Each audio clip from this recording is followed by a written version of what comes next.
This is the Cave Confessions. I ask hard questions while we do hard shit. I'm Brian, this is Jamie. Let's get to it. Up, down, let's go. So, come over to this one here. All right, so I obviously know who you are. Yep. Why don't you introduce yourself?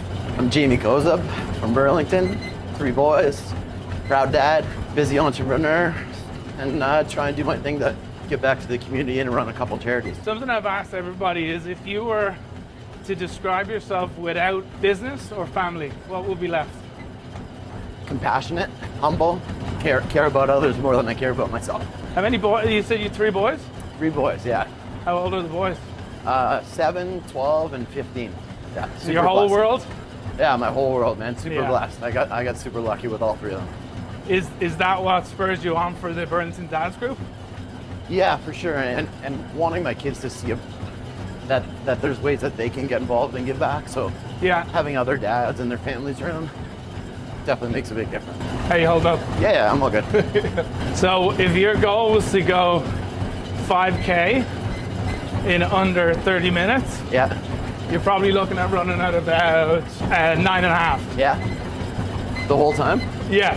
Yeah. I don't know. So like if there was, obviously for me, like I said, I've been on your podcast and I know who you are. Yeah. What would be probably the thing that people say about you? He's the guy that? He's the guy that seemed to know everybody. Yeah. One of those guys. Yeah. Or that everybody else seems to know. Yeah. Okay. Yeah. How long has that been the way for? Really probably only the last like 4 or 5 years. Okay. Since we've got like deep into the community stuff. Yeah. That's what's made it. It's not the business stuff. It's not anything else. It's just the community stuff. And you guys just got an award recently, did you? Yeah, we've got another one coming in the next 2 days. We're getting a civic recognition award. Yeah. Yeah, there's been a bunch. We've been blessed. What was the award that you guys just got recently? The United Way, leadership and giving back.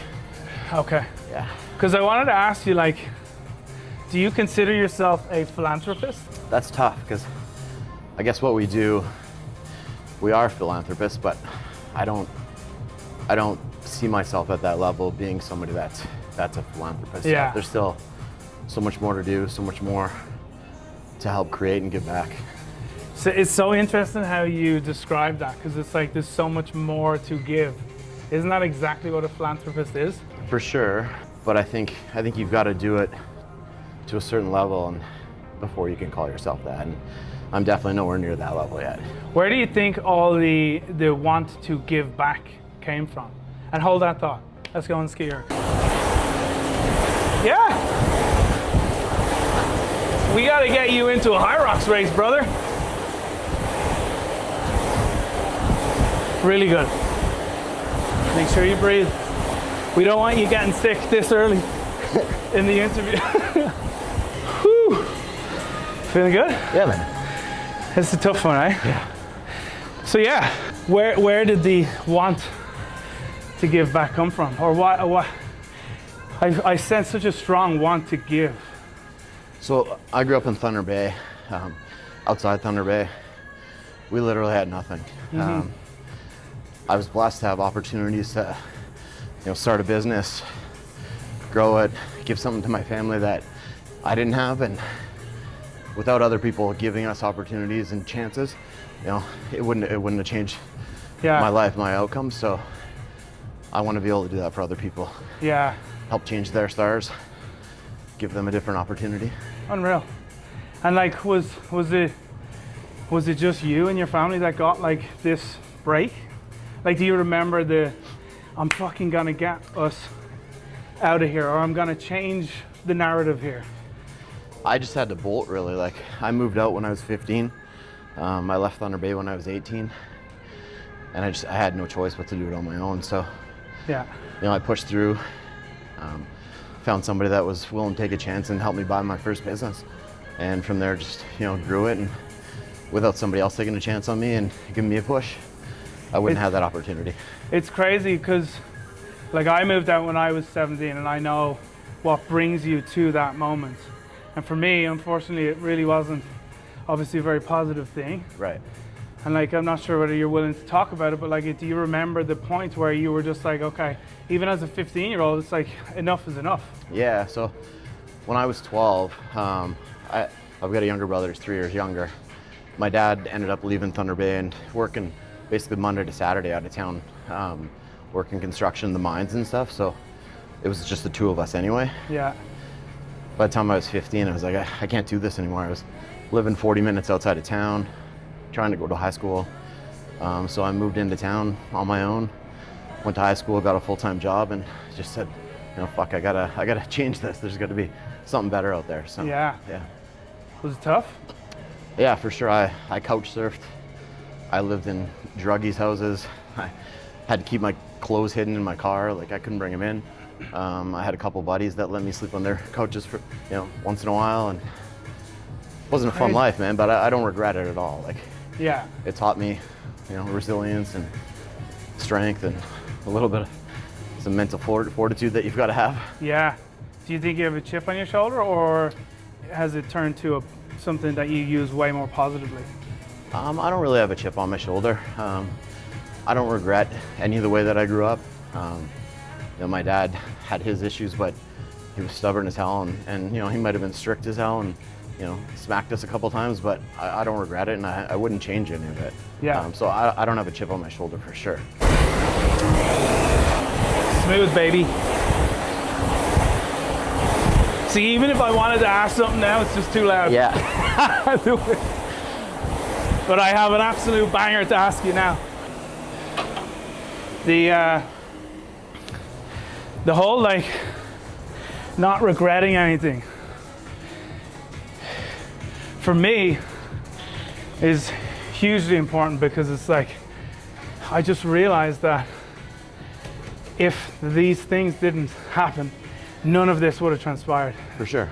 Do you believe that as well? Yeah, big time. Like 4 words tattooed across my chest: dream, believe, achieve, and inspire. I live by that. Like, if you don't have a dream, you don't have a plan to try and get there, you don't try to achieve it, then, you know, what's the point? You can be a big talker, but Yeah. you've got to have those steps, and the first part is having a dream. Yeah. Like, I'm sure people ask you this all the time, because like, when I got asked to be on Burlington, or the Shit Dad Taught Me podcast, and obviously I wanted to look into both of you guys, and then on yours it's like serial entrepreneur. So I'm sure you get a lot of people asking you, what are your top 3 pieces of advice? And like, do you find that people don't get that whole I just took a shot at myself thing? Or how do you get that through to people? Yeah, I think there's a bunch of pieces to that, because, you know, somebody that says, you know, I want to be able to, you know, have my own 9 to 5, or, you know, create my own 9 to 5, then they're not an entrepreneur. They're not going to be successful, because you know the way that is. It's, you know, at the beginning it's putting in 15-hour work days, you know what I mean? 6-7 days a week, and maybe you build it to a point where you're able to sit back a little bit and have it be kind of like a 9 to 5. But if you're a real entrepreneur, that doesn't stop. It's just, you know, you get a little bit bored, you get a little bit slow, and then you chase the next thing. The other thing is, most entrepreneurs have a little or a lot of ADHD, you know, and that's what keeps you chasing the carrot. You know what I mean? Like, I feel attacked. I can't sit still. Yeah. Like, Yeah. I can't sit on a computer and just do that one thing for 6-7 hours. I've got to be doing a whole bunch of different things, and, you know, blessed to have that, you know, mindset, but you know, you can't use anything as an excuse either. You gotta chase, and you can't expect things. Once you start expecting things, then you're not gonna have the outcome that you're thinking you're gonna get. So do you think now you've made it per se, or are you always just like next thing? No, because I think I've proven that I can be successful in any type of business. So now that's not really like, it's not a challenge. So last May I actually signed up to do my MBA. I'm doing it at Queen's right now. Yeah. I never took any post-secondary school. So for me, that was the next step of seeing if I can, you know, live what I tell other people to do and be the best version of themselves and challenge themselves. Work isn't a challenge, so Yeah. This really is a challenge because it's not me. Like, I'm not a school guy. Yeah. I can't read a book for my life. By page 3, I'm like yawning and wanting to go to sleep, or forgot what I read already. Right? Hopefully there's audiobooks in the classes now. You teach yourself how to learn, right? Yeah. Yours is motivated and like inspired by stuff that's totally just not business. Yeah. Like this brother thing and Thunder Bay, and I kind of feel like a lot of that motivation comes from, look what the fuck I can do. Yeah, like one of my favorite movies like ever is called The Knight's Tale, and Heath Ledger's line in it is, "I want to change my stars." You know what I mean? And that's always been the mindset that I've always wanted to live by, and I want other people to realize that they can change their stars. You know what I mean? Like you can take every excuse or every challenge or every obstacle that you've had thrown at you in life and live by those excuses, or you can challenge them and change them. You know what I mean? And you've done that. You've had your own experiences that challenge you, and now look what you've created. You know what I mean? You changed your stars. Yeah. And I just want everybody else to realize that they have that opportunity. And so after today, you're basically going to be qualified to do a HYROX race. So feel free to sign up for this race in Toronto. Or to just be an qualified to instructor pay now. for it. I'm qualified to pay for it. Let's go. On the whole business front, to get to the next level of business, sometimes you have to give something up and allow someone else to take over. Right. Do you have any examples of that from the businesses that you've run and what it was? So I teach a lot of business owners about how to sell a business. Yeah. Everybody thinks their business is sellable. Yeah. But most of them are mom and pop businesses. Yes. Whether it's 2 million a year or 50 million, they're the face of their company. They're the sales guy. Everybody knows them, not the company. Yeah. You can't sell that. So I teach people to build a business that's scalable, sellable, and not them. The biggest problem, most owners don't want to hire somebody smarter than them, better than them, or that will challenge them. So they want to hold the reins. The best thing you can do is hire people smarter than you at the things you're not great at. Is that the whole kind of death of the ego thing? For sure. Yeah. In the greater scheme of having the bigger ego to do that. Right. Yeah. You have to be vulnerable, and a lot of people don't want to be vulnerable. Yeah. All right, let's go again. Obviously, when we walked in here, I was like, "Where's the Cybertruck?" The kids. And you strike me as the kind of guy that would do anything for the kids. But we also just spoke about how Dad was off doing his thing. For sure. And so, do you think the dad you are today shows a lot of character traits that you didn't see when you were growing up? Yeah, I think different traits for sure. I think my dad still cared, and he was stubborn and demanded respect. Yeah. I think I still do those, but I do it with compassion in just a little different way. Yeah. Different styles. Yeah. And then what was the main goal of the Dads group? Was it just to bring a bunch of cool dudes together, or was it like, what can we teach dads? It's to give guys a place to go get help, borrow a tool, give support to others that were going through some stuff. And it just kind of ballooned into what's now a registered charity and a registered not-for-profit. There's 7,100 members now, which is pretty crazy. Yeah. And what are the main things that the Dads group does again? So we fundraise and give a ton of support to like men's mental health, youth mental health, food insecurity, and women's shelter. Love it. Yeah. Love it. You guys have your spot in the kind of your podcast world, and I was like, how can I do something different? Yeah. But still like interview someone. And then it was like, just do it in the gym. Yeah. Just do a little bit of this and that. Home. It's like, and it's perfect for people with ADHD because we're constantly doing something different. Let's change this. We keep focused. Yeah. Okay. All right, let's do this. So I have my views on this. Okay. But some people say the best men have been broken before. Do you agree? Broken in some type of a sense, for sure. I don't think you had to hit rock bottom, but I think you had to break. I don't think I ever had a rock bottom moment, but I've definitely been broken a few times, for sure. Emotionally, mentally, financially, but never to the point that I was broken. Probably when we were kids, when my brother was 12 and I was 15 and Dad wasn't around, and we were literally, chopping wood to heat our house. And, you know, our house was it was heated with an indoor wood stove. Yeah. It's like we're waking up at 5 in the morning, middle of winter, frozen, starting a fire. You know, Yeah. Get home from school at 4 o'clock, and same thing. You gotta go out, chop some wood, start a fire, cook on that wood stove. Like, it's wild the independence that will give. You go to bed and you're just like, at 15, you're bawling your eyes out every night. You know what I mean? Like, you don't have any parents around. You're growing your 9-year-old brother, 11-year-old brother. You know what I mean? Like, it was tough. Yeah, it was a different life than all my friends had. And really, I had no friends because of it. I couldn't go play baseball with kids. I couldn't go to buddies' houses. I couldn't have kids come to my house. Like, our house had a porta potty as a toilet. Otherwise, you went and used the outhouse. So like, once a week, we're emptying the porta potty into the outhouse outside. You know, I can't have buddies come over and see that in the house. Sorry, you have to go through that, man. Yeah. But I'm not. You know what I mean? Yeah. Yeah. That's where the chip on the shoulder or the kind of inspire stuff comes from. For sure. Yeah. So, because like, to me, honestly, it was mostly a rock bottom moment, because it was a fucking big change of like, for sure, you fucked up so bad that now it's time to shit or get off the pot, right? Yeah. But I do agree with you that like, no, it doesn't have to be rock bottom, but certainly being broken in some way, shape, or form. And trust me, like, I also had moments that went the other way where I let my ego get ahead of me. Like, I was 21, was pretty successful at the time, making 140, 150 grand a year, bought a brand new BMW, and went and got drunk with a bunch of buddies at Emma's and decided I was gonna drive after 20, 30 drinks, and rode my car off a block from Emma's and got a DUI, you know what I mean? So, you know, sometimes doing it too well, too quick can catch up to you and bites you in the ass, and then you learn how to humble yourself again. Bring yourself back down to earth, right? Mm-hmm. Yeah. Big time. Yeah. All the way and back. Okay, ready? Fuck.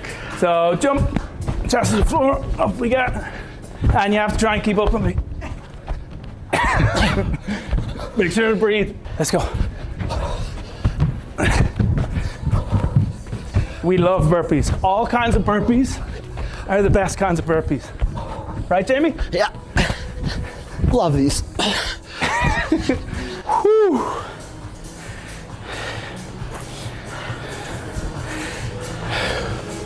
How often do you think about giving back? What do I think about giving back? How often? Every day. Why? A lot of times it's just advice and being there for somebody. Like, that's the best kind of giving back you can do, is mentorship, be there for people. Yeah. Let people feel comfortable and be open. That's the best kind of giving back. Monetary stuff, everywhere does that. Yeah. Real giving back helps change people. And you can't do that unless you're open with them, honest with them, give them time. Yeah. Is there a limit to the amount that you'll do that? I wish, because it's time consuming. But you know, I believe in karma. I think I'm blessed, lucky, 3 boys. You know, I can pay my bills. I got a roof over my head, so I'll keep giving back as much as I can in my time to other people. Yeah. If it helps them. So something that I focus a lot on is, a lot of the time, a true kind of measure of a person, or like the true self, is what you're like at home.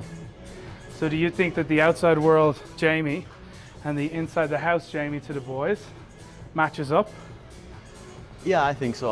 I still keep, like, I have a pretty public life, but my personal life I still keep off the radar, but my life that I give my kids and the life that I show publicly is the same life.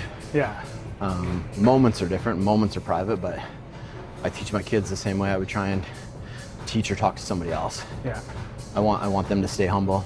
Maybe I'm a little bit stricter with them in some ways, because they haven't seen struggles. Yeah. Like other people that I give my time to. So trying to keep them centered and understand that. And a big part of that is, that's why I bring them as much as I can to all of these things. Like, I want them to see the hard stuff that people go through. Yeah. I don't want to shelter them from that. Oh, you bring them to the hard stuff that you guys help with. Yeah, food bank, giving stuff out. We take them to, like, when a family's got somebody dying of cancer, like, we involve them in all those events. I want them to see that stuff. Yeah. Yeah. It's hard, but like that's a teachable moment that like it's hard to teach without going through it. Yeah. So we're about to do 2 more lengths of that again, because it fucking sucks. Okay. But at the end of it, I wanted 3 like fucking gut punch. This is what my boys would say about me. Things. Okay. Okay. Let's go. Floor up. Let's pick up the pace. Kozub. Is it Kozub or Kozub? I'm fucking running, man.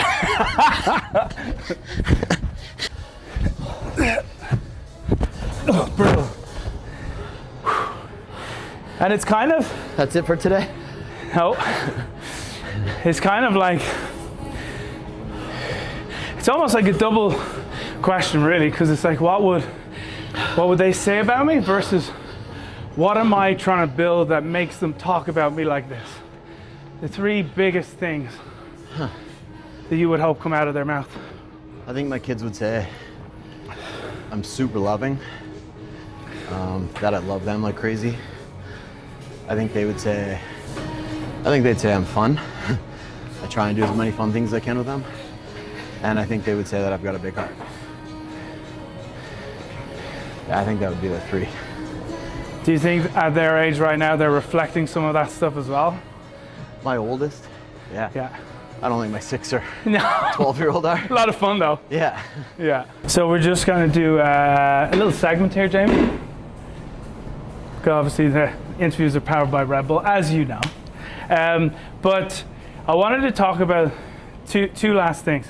One of which is the transition of Jamie now versus Jamie maybe 10, 15 years ago. Like, what have you learned in this journey that you've been on to this point where you're so giving, so loyal, loving, fun, awesome dad? Like, what has transpired from 10, 15 years ago to now? I think the fact that you're never going to know everything. You're always going to be learning. Sure, I know more than I did 10 or 15 years ago, but there's so much more that I don't know. So you're always growing. I think me 15 years ago would tell me now, don't stop pushing, don't stop trying to learn, and don't let the tough times take you down. Yeah. Yeah. And so that's what he would say to you. Yeah. And then which leads me on to, if he walked into the room right now, what would you say to him? Stay humble. Don't let your successes define you. Learn from your losses. And be good to people. Like, to kind of wrap up, it's I don't know how to explain it, but it's like from when Chris came into Trinity to being booked onto the podcast, like still up to this point, there's just something about you guys that just has not intrigued me, but just like I feel like an energy. And like, it's funny when you get to know someone, because it's you left your home early, so did I. You started a business, so did I. Devoted father, so am I. There's just so many similarities that I think our energies meet at a lot of things. And I just think that this was meant to be, our podcast was meant to be. And I do take a lot of inspiration from how giving you are and how much you do for the community. And I think showing up to events like we did downtown Burlington, and you being there and us being there, was just for me, it was like you're on the right path. You're following in the footsteps of people that are doing it right. And so I just wanted to say that I'm really proud of you for everything you do. Thanks, man. And thanks for coming on today. Absolutely, man. Good guy. Wish you all the best. Yeah, I love you, pal. Thanks. I think my biggest piece of advice to anybody would be 4 words that I live by: dream, believe, achieve, and inspire.